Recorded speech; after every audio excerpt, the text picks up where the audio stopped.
ఇవాళ మన దేశానికే కాదు, ప్రపంచానికంతటికీ ఒక ప్రత్యేకమైన రోజు. ఏంటి అని ఆలోచిస్తున్నారా? అదే నేషనల్ యూత్ డే. ప్రతి సంవత్సరం జనవరి 12వ తేదీన స్వామి వివేకానంద జయంతిని పురస్కరించుకొని భారత యువతలో దేశభక్తిని, ఆదర్శాలను, శక్తిని, క్రమశిక్షణను చొప్పించేందుకు నేషనల్ యూత్ డేను జరుపుకుంటారు.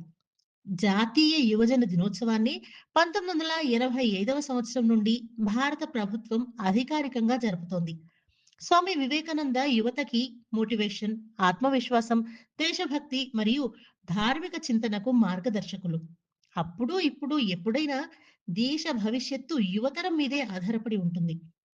యువతలో ఆత్మవిశ్వాసం, సమాజ సేవ లాంటి భావనలు పెంపొందించడానికి స్వామి వివేకానంద ఎన్నెన్నో పుస్తకాలు రాశారు.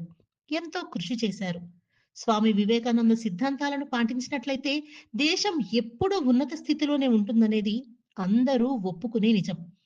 స్వామి వివేకానంద గారి ఆలోచనలు, సందేశాలు, జీవన విధానాన్ని గుర్తు చేసుకోవడం ద్వారా యువతలో నైతిక విలువలు, దేశభక్తి, ఆత్మవిశ్వాసం పెంచడం, వారిని నవ సమాజ నిర్మాణంలో భాగస్వాములుగా చేయడం అనేవి నేషనల్ యూత్ డే యొక్క ప్రధాన ఉద్దేశ్యం.